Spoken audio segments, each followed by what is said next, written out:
मैं अकेला ही चला था जानिबे मंजिल, मगर लोग साथ आते गए और कारवां बनता गया।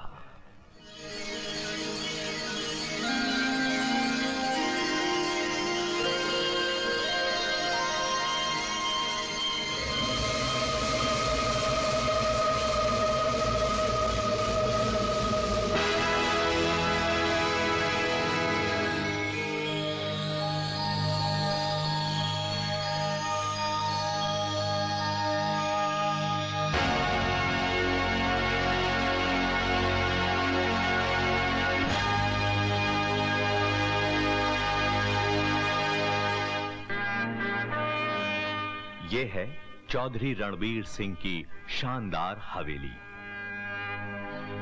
और ये खुद आ गए चौधरी रणवीर सिंह, इस घर के मालिक और इस इलाके के मुखिया। चौधरी रणवीर सिंह ने अपने ही बनाए उसूलों पर चलते हुए आज तक शादी नहीं की। इतना ही नहीं, अपने सिद्धांत ऊंचा रखने में अपनी शान समझते हुए बस इन्हीं में घिर कर रह गए हैं। सर, चौधरी सर, क्या है? ये देखो, बच्चे लोग ने मेरा क्या हाल कर दिया है। कहाँ हैं बच्चे? किसने फाड़े मिसेस लोबो के कपड़े? हाथ आगे करो, मैं कहता हूं हाथ आगे करो।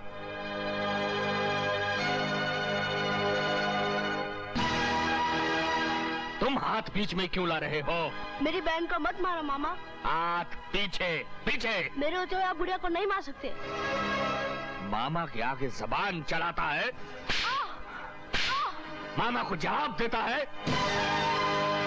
क्या कर रहा है? सुबह होती ही लाठियां बरसाना शुरू कर देता है। अरे रहम कर, मासूम बच्चे हैं यार। रहम और इन शैतानों पर?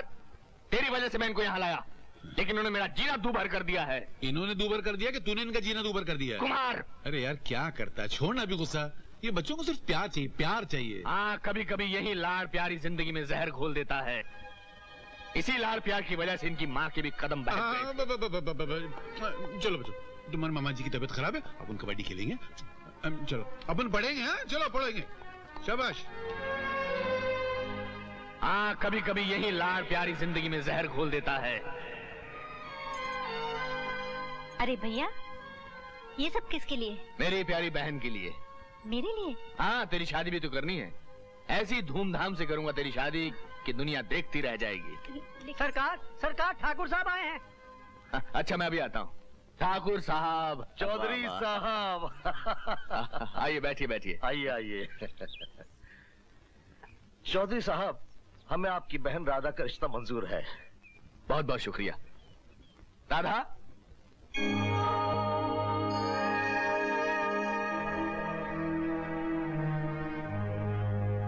भैया, अरुण और मैं एक दूसरे से बहुत प्यार करते हैं और हम दोनों ने शादी करने का फैसला कर लिया है। मैं जानती हूँ कि मुझे आपका आशीर्वाद नहीं मिलेगा, क्योंकि आपकी नजर में उनकी औकात एक मामूली मैनेजर से ज्यादा और कुछ नहीं है। लेकिन मेरी नजर में उनका दर्जा बहुत ऊंचा है, क्योंकि उनके पास प्यार की वो दौलत है जिसके सहारे आपकी बहन हमेशा खुश रहेगी। मैं इस घर से अपनी झोली में सिर्फ आपका प्यार समेटे लिए जा रही हूँ। हो सके तो मुझे माफ कर देना, आपकी बहन राधा। माफ तो मैं तुझे कभी नहीं करूंगा राधा। तूने अपने भाई के चेहरे पर तमाचा मारा है और इसे रणबीर सिंह कभी नहीं भुला सकता, कभी नहीं। ये रही शय और ये रही मात। चौधरी साहब, संभालिए अपने राजा को। अरे राजा को छोड़ो यार, या तो प्रजा ही नहीं संभल रही। वैसे मात अभी हुई नहीं। ये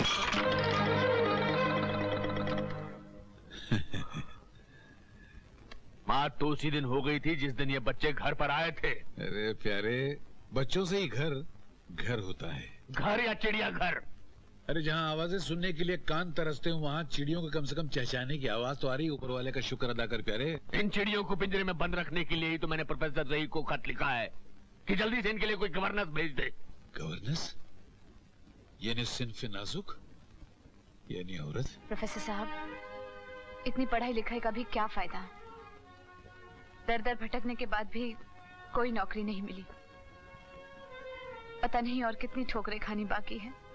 बेटे, तुम जैसी होनहार बच्ची कभी बेरोजगार नहीं रह सकती है। तुम्हें इंशाल्लाह एक न एक दिन नौकरी जरूर मिलेगी। सर, आपने जो चौधरी साहब को चिट्ठी लिखी थी उसका कोई जवाब आया?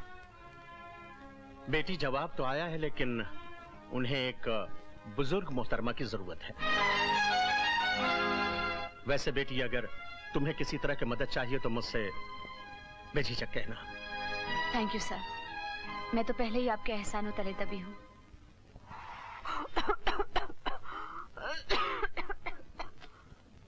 माँ, तू आ गई बेटी? हाँ माँ।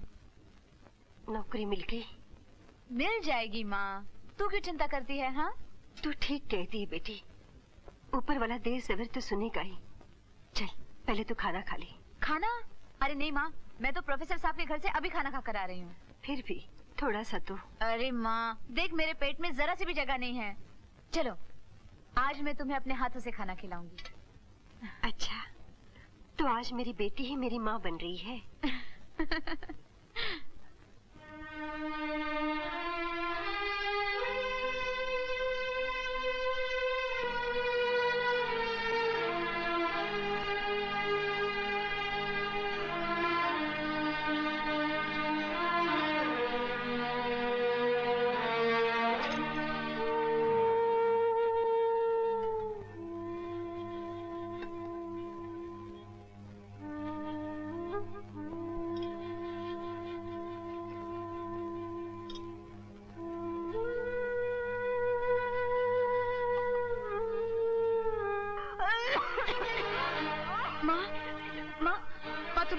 तू लेट माँ, तू लेट। मैं अभी आई। मौसी, मौसी, मौसी। क्या हुआ बेटी? माँ को खांसी का दौरा पड़ गया है, तुम उनका ख्याल रखना। अच्छा, मैं डॉक्टर को बुला कर लाती हूँ।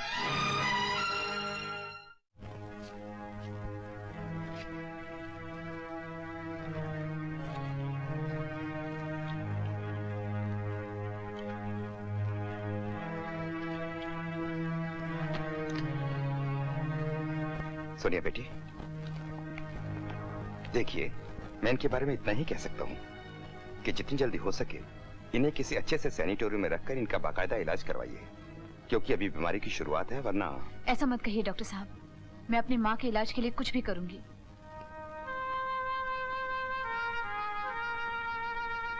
सोनिया बेटी, कभी तुझे सुख तो न दे सकी, उल्टा तुझ पर दुखों का बोझ डालती जा रही हूँ।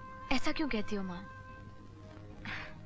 जब पिताजी का साया मेरे सर से उड़ गया तो तुमने रात दिन एक करके मुझे पढ़ाया लिखाया, पाला पोसा, तो क्या मैं तुम पर बोझ थी? जब मैं तुम पर बोझ नहीं थी माँ, तो तुम मुझ पर बोझ कैसे बन सकती हो? बड़ी खुशकिस्मत होती है वो औलाद जिन्हें अपने माँ बाप की सेवा का मौका मिलता है। जीती रहो बेटी। तू आराम कर माँ।